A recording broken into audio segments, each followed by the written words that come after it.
In today's episode, we'll be discussing photosynthesis.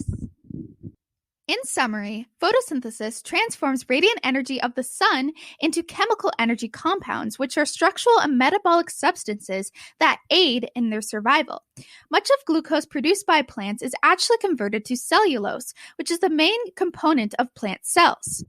The general formula of photosynthesis is 6 carbon dioxide molecules reacting with 6 water molecules and energy in the form of light energy, which then produces 1 glucose molecule and 6 oxygen molecules, which are released into the atmosphere. Photosynthesis is the overall process, but there are actually numerous reactions that occur before the substrates on the left side of the chemical equation can produce the products on the right side. In fact, the term photosynthesis involves 2 different sets of reactions. Photo, meaning light, refers to reactions that capture light energy, which are called light-dependent reactions. And synthesis refers to reactions that produce carbohydrate, and these are light-independent reactions. Both light-dependent and light-independent reactions occur in the chloroplasts of plant cells. Inside of a chloroplast, there are thylakoids, and these thylakoids stack on top of each other to form grana. However, each thylakoid has a membrane, and this is where light-dependent reactions occur. Light-dependent reactions involve photosystems, and these photosystems are a collection of chlorophyll molecules and proteins that cluster together and are embedded in the thylakoid membranes. The 2 photosystems in the thylakoid membranes are able to capture light energy through the antenna complex, and that energy is then transferred to the reaction center. In photosystem 2, the reaction center pigment molecule is called P680, and in photosystem 1, it is called P700. To describe this simply, a photon is going to hit P680, which is within photosystem 2, and that causes an electron to get excited. So it's going to move from a low energy level to a high energy level where it gets accepted by an electron acceptor, which means that electron is moving from photosystem 2. So now that electron has left photosystem 2 and has been accepted by an electron acceptor, there's basically a hole there that needs to be replaced by another electron. And P680 is now positively charged, meaning that there's a powerful attraction to electrons. So it is going to actually pull electrons from water. Now, this is where oxygen is going to be produced. So 2 water molecules are going to strip 4 electrons, replacing the electrons that are leaving the photosystem one at a time. And this is going to produce 1 oxygen molecule and 4 hydrogen molecules from 2 water molecules. That oxygen essentially just gets released into the atmosphere for us to breathe. From the electron acceptor, the energized electrons are then transferred along a series of electron-carrying molecules, and these molecules form the electron transport system. As the electrons are carried down, energy is released from them, and that released energy is then used by the protein complex P6F, which is used to pump hydrogen ions from the stroma across the thylakoid membrane into the thylakoid space. This is producing a hydrogen ion gradient. While the processes are happening with photosystem 2, the processes of photosystem 1 are happening at the exact same time. So those electrons that have left photosystem 2 are going to replace the electrons that have left photosystem 1. Similarly to photosystem 2, photosystem 1 is struck by a photon, which allows an electron to get excited, and it moves from a low energy level to a high energy level where it gets accepted by an electron acceptor. Electrons received by an electron acceptor from photosystem 1 are then used by NADP reductase, which allows NADP positive to be reduced to NADPH. We have now produced 2 of our 3 products of light-dependent reactions, NADPH and oxygen, but we still have to produce ATP, and that is done through chemoosmosis. Similarly to chemoosmosis in cellular respiration, ATP synthase is used to produce ATP. We previously produced a hydrogen ion gradient using the P6F complex. There's now a higher concentration of hydrogen ions in the thylakoid space, and they now want to move to lower concentration in the stroma. Using ATP synthase, hydrogen ions can be pumped through, allowing free phosphate groups to bond to ADPs, and that then forms ATP. We need 3 hydrogen ions to produce 1 molecule of ATP.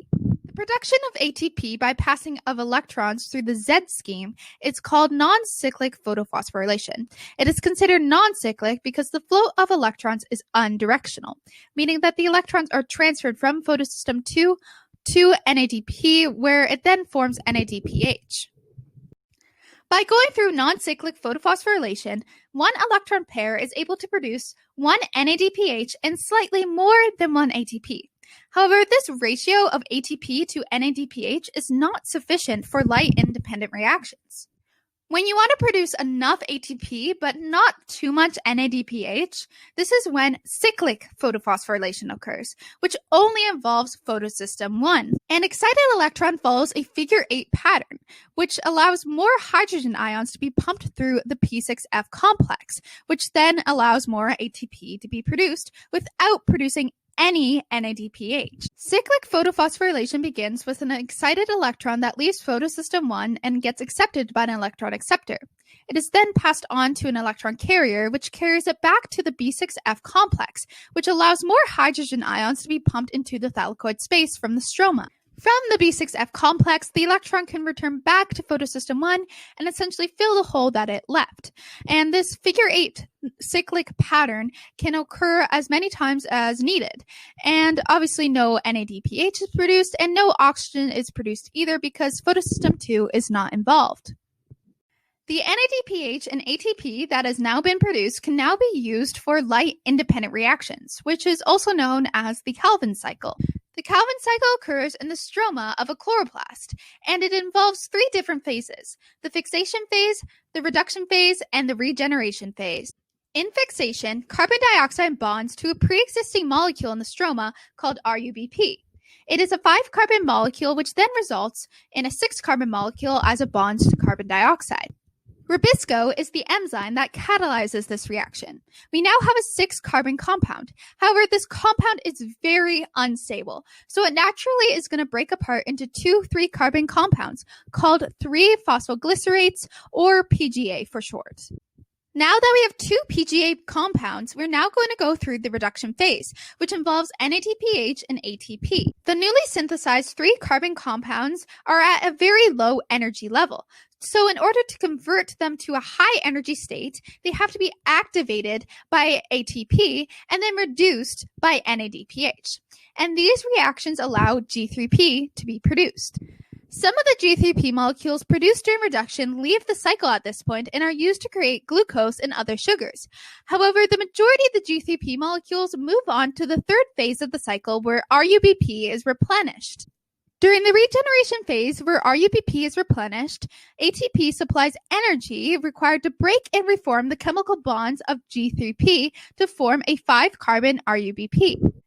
It is important to note that the Calvin cycle must occur 6 times to synthesize 1 glucose molecule, which is equivalent to 2 G3P. When the Calvin cycle occurs 6 times, 12 G3Ps are produced.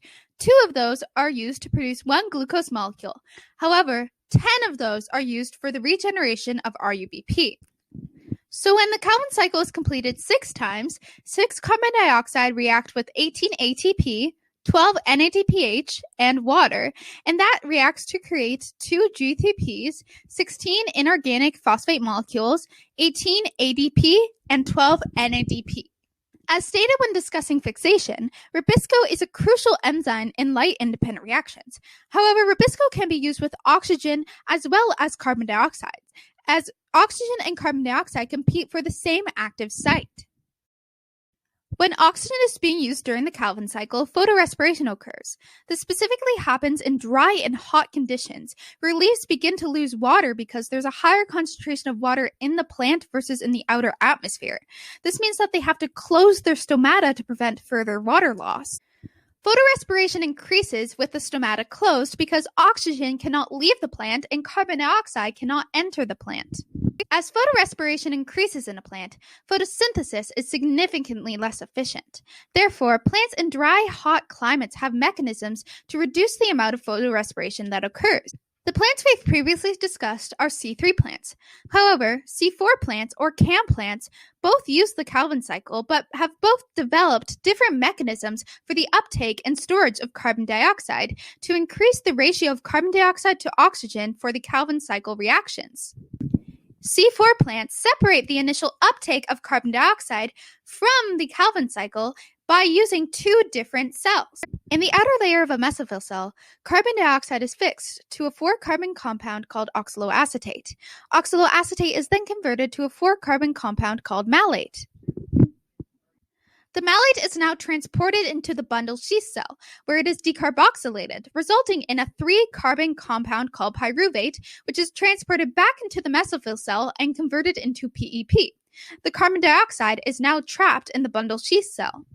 Carbon dioxide becomes concentrated in the bundle sheath cell, where the Calvin cycle is able to take place. C4 plants separate the initial uptake of carbon dioxide and the Calvin cycle by using 2 different cells. CAM plants, on the other hand, separate these 2 processes by the time of day. To prevent water loss during the day, the stomata remain closed during the day and they open at night. So carbon dioxide is fixed at night when the stomata are open, and the reactions proceed until malate is formed. That malate is then stored in the large vacuole of the cell until the daytime when the stomata close. When light-dependent reactions produce enough ATP and NADPH to support the Calvin cycle, malate exits the vacuole and is decarboxylated, freeing carbon dioxide, which is fixed again by Rubisco and enters the Calvin cycle. That's all for today's episode on photosynthesis. We went over light-dependent reactions, cyclic and non-cyclic photophosphorylation, as well as the Calvin cycle, photorespiration, and adaptations made by C4 and CAM plants. Hope you enjoyed.